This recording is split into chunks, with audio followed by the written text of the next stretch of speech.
alleged compromising information that they claim to have on the president, a dossier that the president today called fake.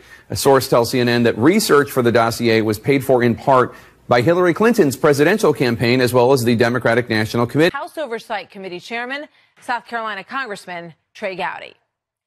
Congressman, good evening. Great to have you here, as always. So let me start with the FBI and the email investigation. What is new there that causes a new look at this?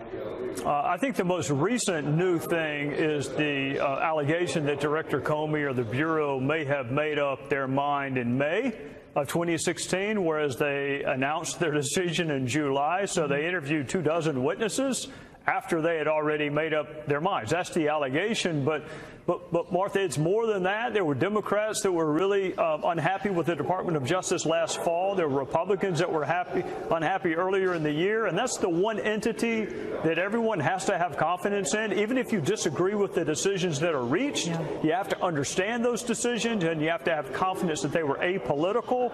So Chairman Gillette and I came up with really 6 questions that we think are pretty evenly divided in terms of what Democrats want to know and what Republicans, and the Department of Justice is not above scrutiny, and they're not above review. I have great respect for them, but they're not above scrutiny.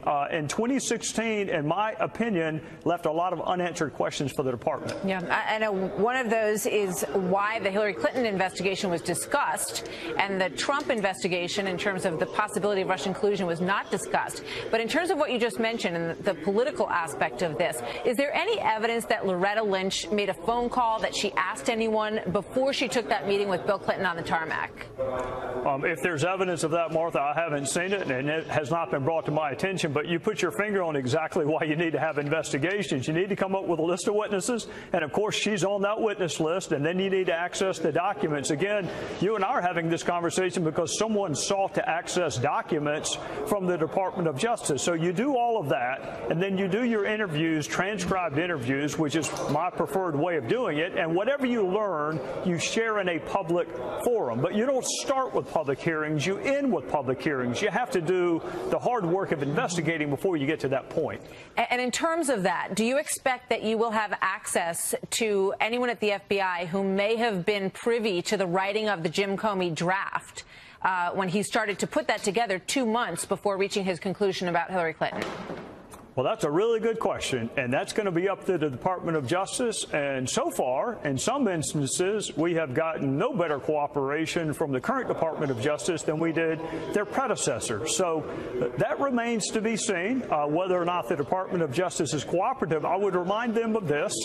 Congress created them, Congress funds them, and no entity is above oversight. I get oversight done on me every 2 years for sure, and more frequently than that, the Department of Justice is not above having to explain the decisions they reach or do not reach. And it doesn't have to be adversarial. But so far, it's been really difficult to get information from this Department of Justice, and I would recommend that they change that posture. That's interesting. Here's Hillary Clinton and her reaction to the reopening of these 2 investigations. I would say it's the same baloney they've been peddling for years, and there's been no credible evidence by anyone. In fact, it's been debunked repeatedly and will continue to be debunked. She and others, other Democrats on the Hill, Representatives Cummings and Representative Conyers, are both suggesting that this is just, haze being thrown at the Russia investigation in an effort to distract from the Trump investigation. Well, I would tell Secretary Clinton and Mr. Conyers and Mr. Cummings, Republicans don't get to write the headlines. We don't get to decide what the media covers and what they don't cover.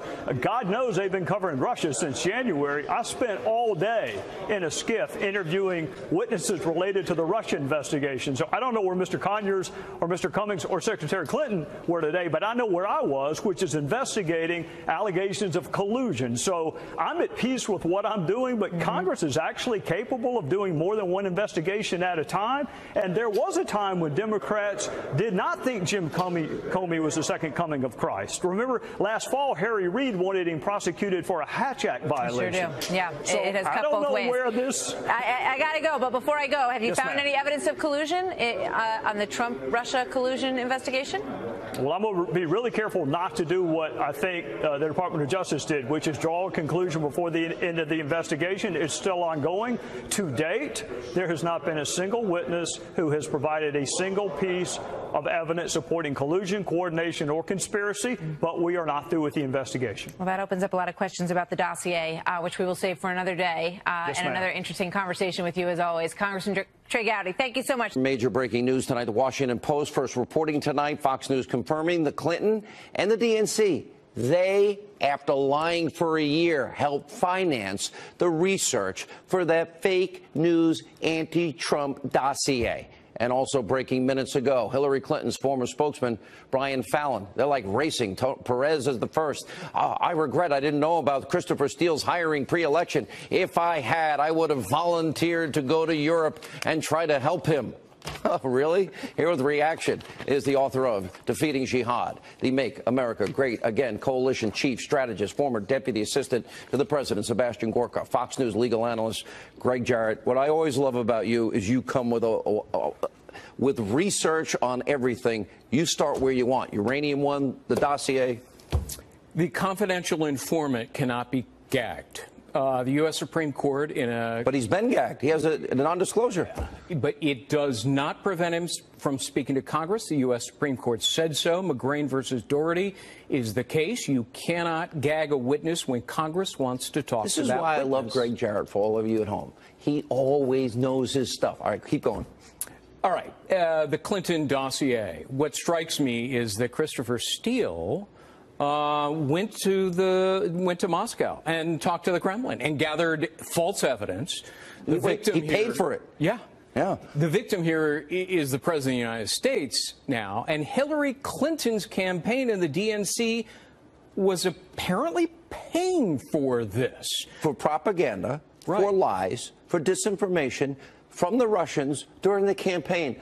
Oh, Robert Mueller, are you awake tonight? If there's collusion, it's Hillary-Russia collusion, not Trump-Russia collusion. You know, I've been predicting this, Dr. Gorka, this massive boomerang for a long time. I've known that a lot of this evidence was out there and that it was all coming. And I've been telling my audience, it's coming, it's coming. Now the floodgates are opening, if you will.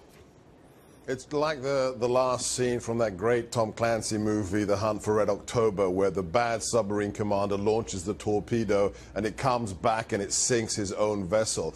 That's what the Russian collusion story has done for the DNC and for Hillary. Let's stop using the word collusion, because the evidence we now have is about subversion.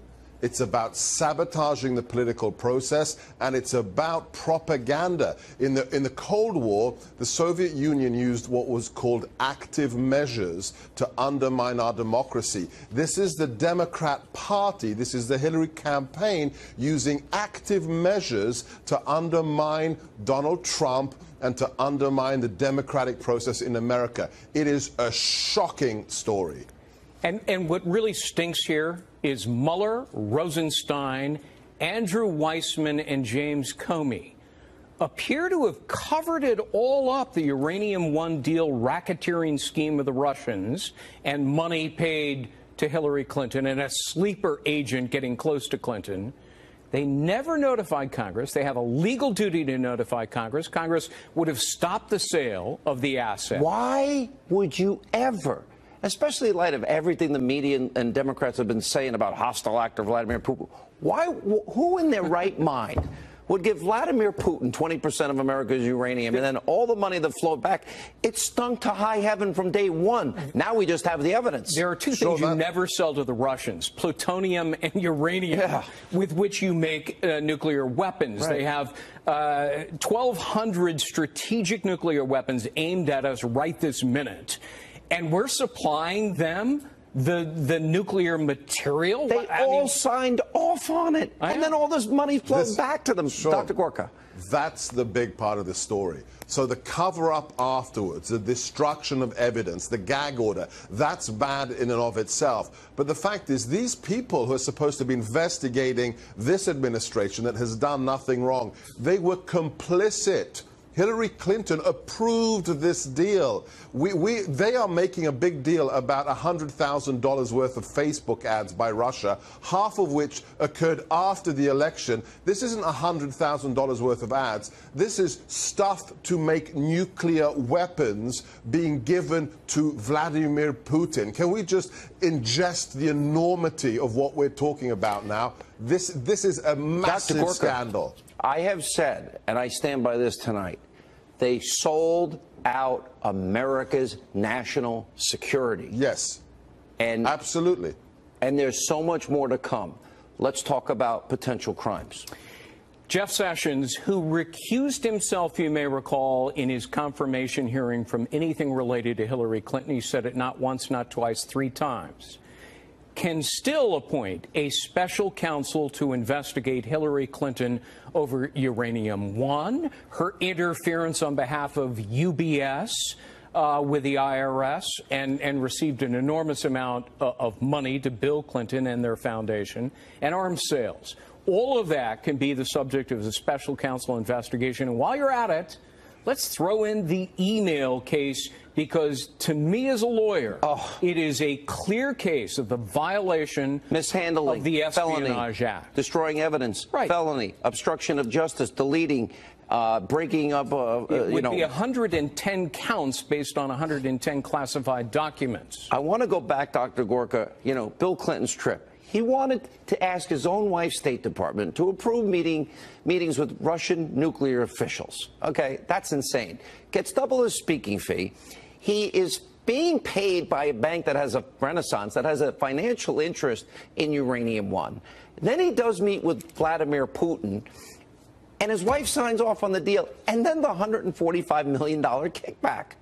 Now, what other evidence do you need to know that they were not putting the security of this country as their first priority?